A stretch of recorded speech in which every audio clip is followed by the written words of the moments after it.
मित्रांनो, तुमचं पुन्हा एकदा GB स्टोरी टेलर या यूट्यूब चॅनलवर स्वागत आहे।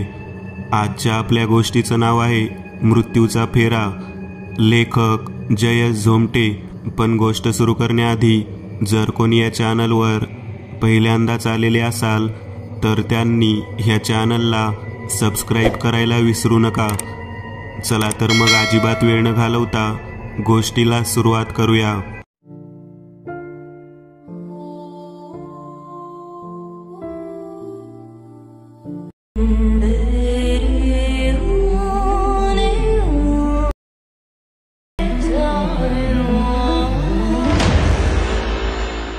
सदर अनुभव सत्य घटनेवर आधारित आहे। हा अनुभव माझ्या एका मोहनचंद्र नामक मित्राने मला सांगितला आहे। माझ्या मित्राच्या म्हणण्यानुसार हा अनुभव त्यांच्या गावी घडला आहे। माझ्या मित्राने सदर अनुभवात नाव आणि गावाचा उल्लेख करू नकोस अशी सक्त ताकीद दिली आहे। म्हणूनच पात्रांची नावेही काल्पनिक आहेत। सदर सत्य अनुभव सत्य घटित आहे। सन 2003 काशीनाथराव मते, वय वर्ष 70, हे पेशाने वॉचमन होते। काशीनाथरावांच्या पत्नी ताराबाई काशीनाथ मते, वय वर्ष 66, त्या गृहिणी होत्या। काशीनाथरावांना 2 मुली सुद्धा होत्या। दोन्ही मुलींचं लग्न झालं होतं। त्यातली एक लहान मुलगी बाळंतपणातच वारली होती। उर्वरित जिवंत असलेली मुलगी, तिचं सासर खूप लांब होतं, तरी सुद्धा वर्षातून 2-3 वेळा ती आपल्या आईवडिलांना भेटायला यायची। 70 वर्षीय काशीनाथरावांना मुलगा नसल्याने ह्या वयात सुद्धा कामाला जावं लागायचं। तसंही आपला संसाराचा गाडा पुढे ढकलण्यासाठी त्यांना काम करणं महत्त्वाचं होतं, नाहीतर ही दुनिया थोडी ना त्यांना पोसणार होती। प्रथम काशीनाथराव नाक्यावर मजुरीचे काम करायचे, पण नंतर जसे वय वाढू लागले, शरीराला जड वजन काही पेलवेना, मग त्यांनी वॉचमनचं काम निवडलं। काशीनाथराव हे नाईट आणि डे अशी दोन्ही ड्युटी करायचे। हो म्हणायला कधी ते सुट्टी घेत असत, तर अनुभवानुसार झालं असं, काशीनाथरावांच्या पत्नी ताराबाई, वय 66, ह्यांचंही वय वाढलं होतं। निसर्गामार्फत तयार झालेलं मानव जसं त्याचं वय वाढतं तसे त्याच्या अंगी काही रोग दुखणे चढू लागतात, जसे की खोकला, पाठदुखी, पायदुखी, दमा अशी विविध प्रकारची दुखणी वय वाढू लागली की अंगाला येऊन चिटकतात। आणि ह्याच काही रोगांची लक्षणे ताराबाईंमध्ये दिसून येत होती। ताराबाई तशा शरीराने लठ्ठ होत्या। अंगावर नेहमीच जुन्या काळातला लुगडा घातलेला असायचा, त्याच लुगड्याचा पदर डोक्यावर घेतलेला असायचा। ताराबाईंना हाय बीपीचा त्रास होता, त्यासहितच त्यांचे हात, पाय, गुडघे कधी खूपच दुखायचे। ताराबाईंचं ह्या दुखण्यांवर डॉक्टर की औषधे सुरू होती। म्हणायला औषधांचा थोडाफार फायदा होत होता। पण मित्रांनो, तुम्हाला एक सांगतो, ऐका, जर सर्पाच्या अंगावर चुकून पाय पडला तर तो सावजाचा वास घेत त्याच्या मागे येतो आणि सावज त्याच्या पायाला डसतो। मित्रांनो, मृत्यू हा अटळ आहे, अंतिम विदारक सत्य आहे। तो कुठून, कसा आणि कोणत्या रूपात येईल हे सांगणं, वर्तवणं, लेखणीचे शब्द अपुरे पडतील। समजा तुम्ही शांतपणे रस्त्याच्या कडेने चालत जात आहात आणि तुमच्या मागून वेगाने गाडी येते व तुम्हाला उडवून जाते। रात्रीच्या शांत वातावरणात एसीची थंड हवा खात तुम्ही झोपला आहात आणि रात्री अचानक एक भयंकर स्वप्न पाहता तुम्हाला अटॅक येतं। मित्रांनो, क्षणार्धात असं काहीतरी भयंकर घडतं की सेकंदाभरात समोरचा जिवंत असलेला माणूस एक निर्जीव प्रेत बनून जातो। मित्रांनो, हे सर्व सांगायचं कारण हेच की ताराबाईंसमवेत सुद्धा असं काहीसं झालं। त्यांचा मृत्यू जणू नियतीने, जणू विधिलिखितच लिहिलं होतं व त्यांच्या मृत्यूनंतर एका भयानक अशा फेऱ्याला सुरुवात झाली होती। ती कशी बरं, तर पाहूयात। जुलैचा नुकताच पावसाळा सुरू होता। आकाशातल्या काळ्या ढगांमुळे दिवसभर जवळ पडलेलं असायचं, तर कधी चाळणीतून पाऊस गळावा तसे पावसाच्या सरी रपरप आवाज करत कोसळत होत्या। मध्येच तो ढगांचा मन हादरवून सोडणारा गडगड असा आवाज छातीत कळ उमटवत होता. 2003 जुलै महिन्यातल्या अशाच एके दिवशी काशीनाथराव नेहमीप्रमाणे संध्याकाळी नाईट ड्युटीवर निघून गेले होते. आता घरात ताराबाई एकट्याच होत्या. जुलै महिन्यातलं ढगाळ वातावरण चौदिशेना काळसर विषारी काजळीसारखं पसरलं होतं. त्या अंधाराला पाहता मनावर अशुभ मळीन भावना हवी होत्या. मध्येच त्या काळ्याभोर ढगांमध्ये ती चंदेरी रंगाची वेताळाच्या केसांसारखी वाकडी तिकडी वीज कडाडत होती. वीज कडाडताच खाली पसरलेला अंधार 4-5 सेकंदाकरिता गायब होऊन सर्व काही दिवस असल्यासारखं लख्खपणे उजळून निघत होतं. पावसाच्या सरींनी माती ओली झाली होती. घरांवर असलेल्या कौलांवरून पत्र्यावरून खाली पडणाऱ्या नितोळ्यांच्या पाण्याने वळ्या तयार झाल्या होत्या. काशीनाथरावांचं घर तसं काही मोठं नव्हतं. 9 फूट उंचीच्या भिंती, 25 फूट रुंदीचं घर. घराला मधोमध चॉकलेटी रंगाचा दरवाजा. दरवाजातून आत जाताच प्रथम एक हॉल. अजून 10 पावलांपुढे स्वयंपाकघराची खोली होती. स्वयंपाकघरा बाजूलाच मोरी होती. मोरीपासून पुढे अजून एक दरवाजाची चौकट होती, जी की आवारात घेऊन जायची. आवारात एक पिवळसर रंग दिलेल्या भिंतीचं टॉयलेट होतं. बाजूलाच पेरू, बोर, चिंचेचं भलं मोठं झाड होतं. आकाशात चमकणाऱ्या चंदेरी लखलखत्या विजेचा प्रकाश त्या सर्व झाडांवर बेसूरपणे पडत होता. त्या चंदेरी प्रकाशात ती सर्व झाडे जणू मुर्द्यांची फौज उभी असल्यासारखी भासत होती. पावसाळी वातावरणामुळे वातावरणात एक हलकासा गारठा जाणवत होता. रात्री 11:30 दरम्यान धो पावसाला सुरुवात झाली. ताराबाईंच्या आवारात असलेली झाडे तुफान हवेच्या तालावर अभद्र अशा वाकड्या तिकड्या हालचाली करत नंगा नाच करू लागली. मध्येच ह्या निसर्गाच्या रौद्र अवतारात ती भेसूर चंदेरी रंगाची गडगडाहट आवाजातील वीज कडाडत होती. काशीनाथरावांचं ते बसकं घर विजेच्या फेसाळत्या प्रकाशात भयंकर अशा एका सुतकाची चाहूल लावून देत उजळून निघत होतं. असं म्हणतात की आपल्या अवतीभोवती कोणी दगावणार असेल तर त्या अगोदर निसर्गात काही बदलाव होतात. जोरात हवा वाहू लागते. वातावरणात एक अशुभ, दुःखी, शोकहीन भावना जाणवते. मनावर सतत कसल्या तरी अनोळखी भीतीचं दडपण जाणवतं.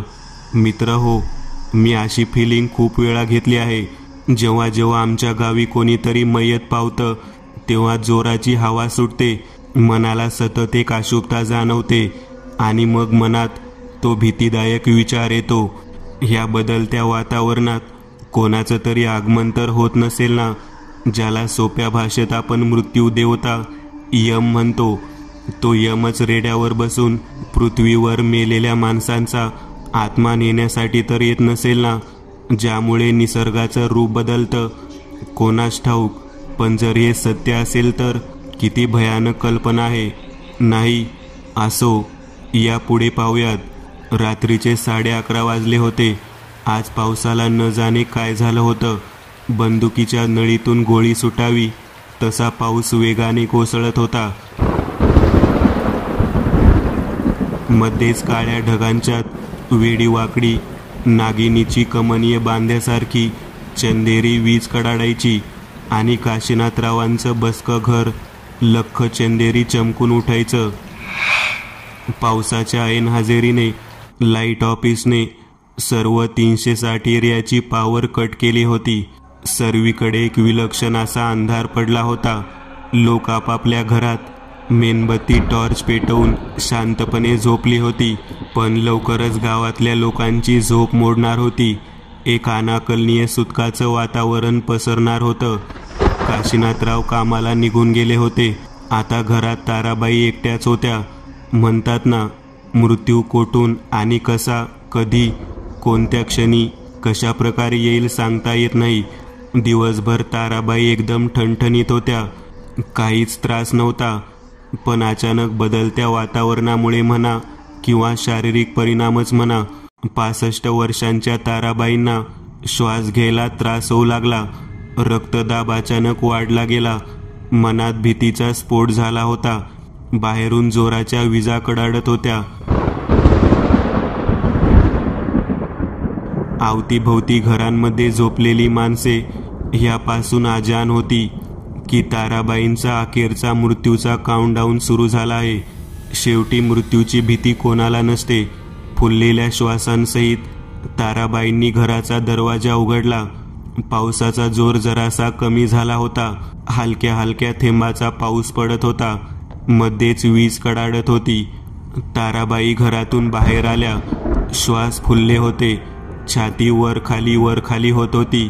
डोळ्यांची मोठी झालेली पांढरट बुबळे भयान दिसत होती. फुललेल्या श्वासांसहित ताराबाई मदतीकरिता घरातून बाहेर पडल्या. ताराबाईंच्या घरासमोर एक भवारेंचं घर होतं, पण त्या घरात कोणीही राहत नव्हतं. पण भवाऱ्यांच्या घरामागे बाळू म्हसने यांचं घर होतं. कशा तरी त्रास सहन करत ताराबाई बाळू म्हसनेंच्या घराजवळ आल्या. आता होणाऱ्या त्रासांचा उच्चांक त्यांच्या वयस्कर शरीराला पेलण्यापल्ल्यात गेला होता. ताराबाई म्हसन्यांच्या घराजवळ आल्या आणि त्यांनी दारावर 2दा जोरदार धापा दिल्या आणि तिसरी धाप देणार तोच हात मध्येच थांबला. छातीत एक असहनीय कळ उठली. ताराबाईंचे डोळे वटारले. तोंडाला लकवा मारला. एक हात छाताडावर आला जात त्या दरवाजातच कोसळल्या. म्हणतात दरवाजात मरण येणं अशुभ असतं. जो मनुष्य दरवाजात मरतो त्याचा आत्मा ना स्वर्गात जातो ना नरकात. तो आत्मा पिशाच्य योनीत परावर्तित होतो. ताराबाई दरवाजात कोसळल्या आणि तेव्हा बाळूकाकांनी दरवाजा उघडला. दरवाजा उघडताच बाळूकाकांच्या डोळ्यांना प्रथम हलकासा अंधुक अंधार दिसला. हलकीशी थंड हवा अंगाला झोंबून गेली आणि तेवढ्यात आकाशात बिना आवाजाची वीज कडाडली. विजेचा चंदेरी रंगाचा फेसाळता प्रकाश पडला.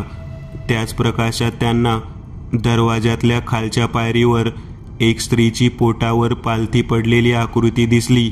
तसे बाळूकाकांनी लागलीच आपल्या परिवारातल्या बायको मुलाला हाक मारली. सर्वांनी मिळून दरवाजात पडलेल्या स्त्रीला सरळ केलं. मग ताराबाईंची ओळख पटली. बाळूकाकांनी त्यांच्या बायकोने दोघांनी मिळून ताराबाईंना शुद्धीवर आणण्यासाठी त्यांच्या चेहऱ्यावर पाणी शिंपडलं, पण त्याचा काहीच उपयोग झाला नाही. त्यांचं सर्व शरीर सैल पडलं होतं. अंगावरची कातडी प्रेतासारखी थंड लागत होती. शेवटी बाळूकाका त्यांच्या पत्नीने हातपाय सुद्धा घासून पाहिले, पण नाहीच. सर्व काही असफल होत होतं. ताराबाई पौर्णिमेच्या रात्रीच नेमक्या मध्यरात्री 12 वाजेच्या समयीच विलक्षणपणे मृत्यू पावल्या होत्या. पावसाळी पौर्णिमेची काळी रात्र, त्यात लाईट नाही, चारही दिशेना काळोख आणि रात्री 12 वाजेची वेळ. अशा ह्या समयी कोणी मेला आहे हा विचारच किती भयंकर आहे, नाही का? पण खरंच असं भयमय प्रकार घडला होता आणि माझ्या मित्राला मोहनचंद्राला तो क्षण, ती वेळ आठवून आजही अंगावर शहारा फुटतो. माझ्या मित्राच्या सांगण्यानुसार त्या पौर्णिमेच्या रात्री जेव्हा ताराबाई मृत्यू पावल्या त्यानंतर दुसऱ्या दिवशी सकाळी त्यांचं मैत जाळलं गेलं. तो असं म्हणतो की मैताच्या चितेला लाकडांना प्रथम आगच लागत नव्हती, म्हणूनच चितेवर प्लास्टिकच्या पिशव्या, टायरसुद्धा जाळावे लागले. माझा मित्र मोहनचंद्र सांगतो की ताराबाईंच्या मृत्यूनंतर काही महिन्यांनी खूपच विचित्र आणि भयंकर आघोरी कांड प्रकार घडू लागले होते, जे सामान्य मानवी कल्पनेच्या आवाक्यात बसणाऱ्यांमधले नव्हते. पण गावातल्या माणसांनी ज्याने ते अनुभव घेतले त्यांची आत्मा अक्षरशः मुळाच्या देठापासून हादरली होती. ते अनुभव कोणते बरं, या पाहूयात. 2003चा डिसेंबर महिन्यातला हिवाळा सुरू होता. मोहनचंद्र आणि गावातल्या लोकांच्या मते ताराबाईंच्या निधनानंतर काशीनाथरावांच्या डोक्यावर परिणाम झाला होता. 13वा झाल्यानंतर ते सुतकाच्या घरातून असे काही बाहेर पडले की पुन्हा घरी आलेच नव्हते. गावातली लोक अशी म्हणतात की त्यांना ताराबाईंच्या आत्म्याने त्यांना झपाटून दूर रानात नेलं व तिथेच त्यांचा काटा काढला होता. काशीनाथरावांचं घर आता एक निर्जीव मानवी अस्तित्वापासून अलिप्त असलेली वास्तू झाली होती. दिवसा त्या घराकडे पाहता काहीच वाटत नसायचं, पण जशी जशी रात्र चढायला सुरुवात व्हायची, काळोख पडायचा, रातकिडे किरकिरायला लागायचे, तसं ते घर एक वेगळंच रूप धारण करून बसल्यासारखं वाटायचं. जसं एक हिंस्र श्वापद गुहेतल्या अंधारात सावजाची वाट पाहत दबा धरून बसतं, तसंच रात्री त्या घराचं रूप दिसायचं. काशीनाथरावांच्या घराबाजूला राहणारी गावातली लोक तर असं सुद्धा सांगतात की त्यांनी ताराबाईंनी बनवलेल्या आवारात दर पौर्णिमेला रात्री एक शरीर यष्टीने लठ्ठ असलेल्या स्त्रीची काळसर आकृती पेरूच्या झाडावर बसलेली तर कधी आवारात फिरताना पाहिली होती. तर कोणी कोणी असं सुद्धा सांगतं की ताराबाईंच्या आत्म्याला मुक्ती मिळाली नाही. अचानक आलेल्या त्या असुखाच्या मृत्यूने ताराबाईंचा आत्मा मुक्तीच्या मार्गामध्ये आडसर येणाऱ्या पिशाची योनीत अडकून बसला होता, ज्याने महिन्यातून येणाऱ्या दर पौर्णिमेला एक अशुभ, अकल्पनीय, क्रूरपती, थरारक असा फेरा घडला जात होता.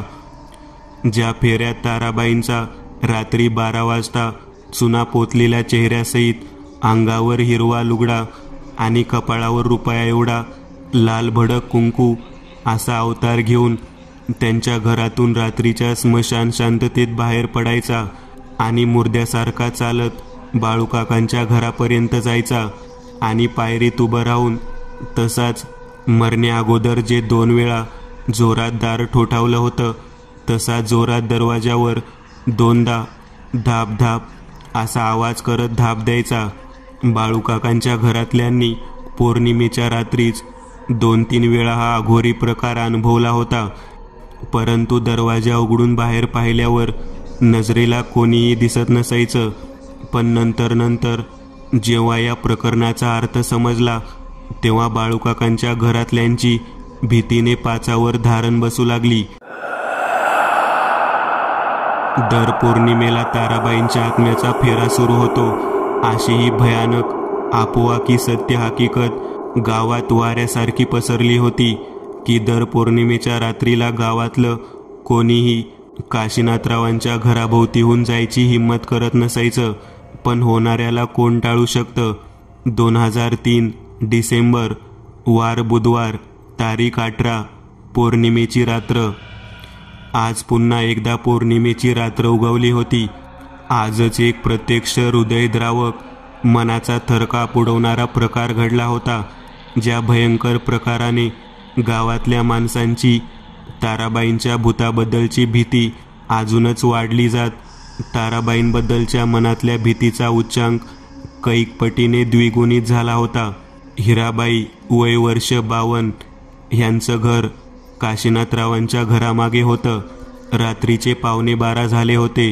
हिराबाईंच्या घरातली माणसं 10 वाजता झोपी जायची.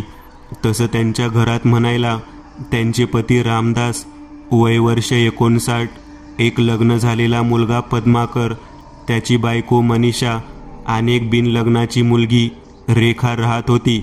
तर झालं असं की त्या दिवशी सर्वजण नेहमीसारखेच 10 वाजता शांतपणे झोपी गेले होते.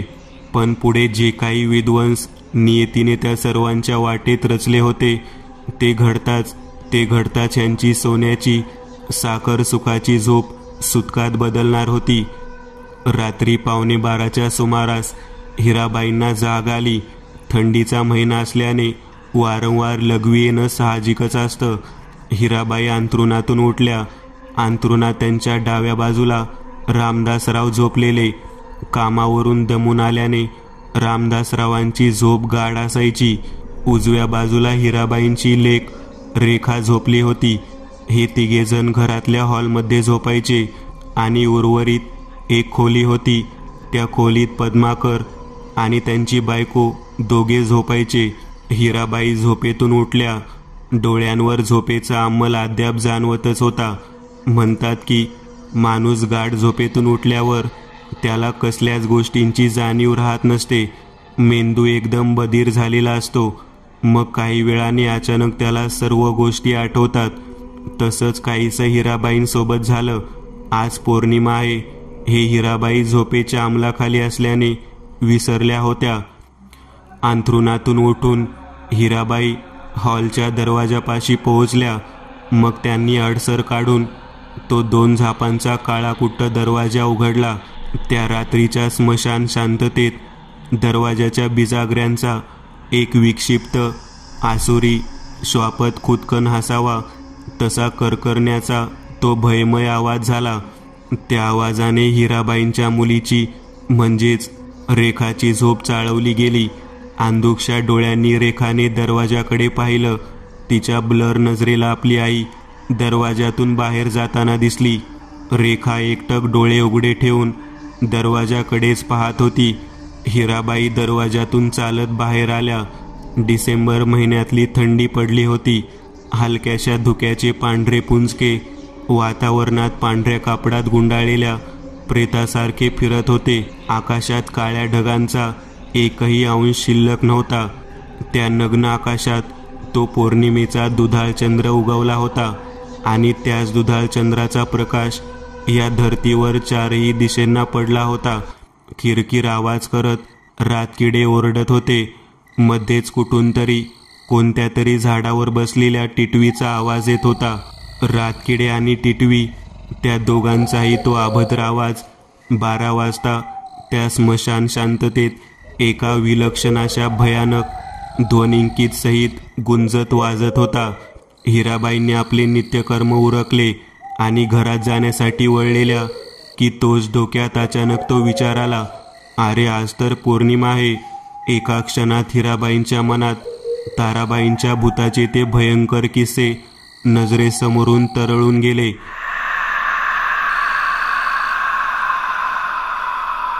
या अशा 12 वाजेच्या प्रेतांच्या बाहेर हिंडण्याच्या वेळसमयी आपण एकटेच बाहेर थांबलो आहोत. ह्या विचारानेच त्यांचा अर्धा जीव मेला होता. म्हणतात ना, उत्सुकताही असावी पण इतकी नाही की जीवावर बेतेल. हिराबाईंना कोठून दुर्बुद्धी सुचली आणि त्या जागेवरच उभं राहून काशीनाथरावांच्या त्या झपाटलेल्या घराकडे पाहू लागल्या. ते बसकं घर पौर्णिमेच्या चंद्राच्या रात्री घराच्या भिंती काळसर पडल्याने एक लठ्ठ हैवान जागेवर बसून आपल्याकडे पाहून छन्नी हसत आहे असं वाटत होतं. काशीनाथरावांच्या घराच्या मागच्या बाजूला एक खिडकी होती. त्या खिडकीत हिराबाईंनी ताराबाईंना कितीतरी वेळा कंगवा घेऊन केस विंचरताना पाहिलं होतं. एक क्षण तर हिराबाईंना असा भासही झाला की त्या 3 सळ्यांच्या चौकोनी खिडकीत ताराबाई दात काढून त्यांच्याकडे पाहत हसत आहेत. ताराबाईंचा तो गोल चेहरा मोर्गमधल्या प्रेतासारखा थंड थंड राखाडी रंगाचा होता. कपाळावर रुपया एवढा लाल कुंकू होतं. अंगात तोच मरताना घातलेला हिरवा लुगडा आणि फिकट तपकिरी रंगाचा पोळका होता. डोक्यावरचे ते काळे भोर केस सोडून ते ध्यान खांदे गदागदा हलवत हसत होतं. पण हे सर्व भास होते. हिराबाईंच्या शरीरातल्या धोक्याची चाहूल लावून देणाऱ्या चेतातंतू उत्तेजित झाल्या जात. त्यांनी केव्हाच हिराबाईंना धोक्याचा इशारा देऊन टाकला होता. पण हिराबाईंची शोधक नजर तर काशीनाथरावांच्या घरावरून आता हळूहळू आवाराकडे वळत चालली होती. पौर्णिमेच्या चंद्राचा दुधाळ प्रकाश आवारातल्या प्रत्येक झाडावर पडला होता. त्या उजेडात सर्व झाडांची काळसर आकृती आवारातल्या जमिनीवर पडली होती. त्या झाडांकडे पाहता मनाला तीव्र अशुभ लहरींचे संकेत एकामागून एक प्राप्त होत होते. मनातल्या खेळ गहिऱ्या गुप्त भागात लपलेली ती भीती हळूहळू डोकं वर काढत होती. तोच ते भयंकर हृदयाचा थरकाप उडवणारं दृश्य घडू लागलं. जे दृश्य आजही हिराबाईंच्या डोळ्यांसमोरून जाता जात नाही. ते दृश्य जे आठवल्यावर हिराबाई थेट देवघरात जाऊन बसतात. आवारात झाडांची काळीशार सावली पडली होती. त्यात सावलीत एकूण 3 आकृत्या चालत चालत पुढे पुढे येत होत्या. त्यातल्या 2 आकृत्या म्हणजे 2 पिळदार शरीरयष्टीचे 6 फूट उंचीचे खविसासारखे गडी होते. अंगावर खाली एक सफेद धोतर सोडलं तर काहीही नव्हतं. त्या दोघांच्याही हातात 2 तपकिरी रंगाच्या आगीने भडकलेल्या मशाली पेटल्या होत्या. पेटलेल्या मशालेंची आग भडभड आवाज करत पेटत होती. त्या दोन्ही खविसांसारख्या दिसणाऱ्या शरीरयष्टीच्या पुरुषांमधोमध ताराबाईंचं प्रेत चालत होतं. हिराबाईंना समजायला जास्त वेळ लागला नाही की हा ताराबाईंच्या प्रेताचा फेरा निघाला आहे, दिंडी निघाली आहे. जर या तिघांनी आपल्याला पाहिलं तर आपली खैर नाही. ही सर्व भूतं आपल्याला मारून त्यांच्यासोबत नेतील. त्यांच्या मनात आलेला हा विचार जणू त्या तिघांना ऐकू गेला होता की काय. ताराबाईंचा फेरा अचानक मध्येच थांबला. इकडे हिराबाईंच्या उभ्या अवस्थेतच थंडीत घामाने स्नान झालं गेलं. पाठीवरून कोणीतरी टोकदार सुई फिरवल्याची जाणीव झाली. भीतीने मेंदू बधीर झाला. पाय जमिनीला चिटकले, निर्जीव झाले. हिराबाई विस्फारलेल्या नजरेने पुढे पाहत होत्या. त्या मशालींच्या उजेडात ताराबाईंची मान त्यांच्याकडेच वळली होती. अंगावर हिरवा लुगडा, त्याच लुगड्याचा डोक्यावर पदर घेतलेला, नाकात नथ होती, कपाळावर रुपया एवढा रक्तासारखा गोल कुंकू लावला होता, जो मशालीच्या उजेडात चॉकलेटी दिसत होता. ताराबाईंचं पिशाची प्रेत खावकी गिळू या संतप्त नजरेने हिराबाईंकडे पाहत होतं. जणू हिराबाईंची उपस्थिती त्या ध्यानांना खटकली होती. मेले हिरे, आकार माशे, थांब तुझा मुर्दाच पाडते. दात ओठ खात ताराबाईंचं प्रेत खर्जातल्या आवाजात मोठ्याने बोललं. तोच ते मशाली धरून ठेवलेले 2 गडी हिराबाईंच्या दिशेने धावले. हिराबाई सांगतात की ती दोन्ही माणसं जमिनीवर धावत तर होती, पण त्यांच्या पावलांचा आवाज येत नव्हता. नाही त्यांची पावले दिसत होती. असं वाटत होतं जणू ते दोघे हवेत उडतच येत आहेत. हिराबाईंच्या मनाला पुढील दृश्य पाहणं जमलं नाही. भीतीपोटी रक्तदाब वाढल्याने त्यांना जागेवरच चक्कर आली.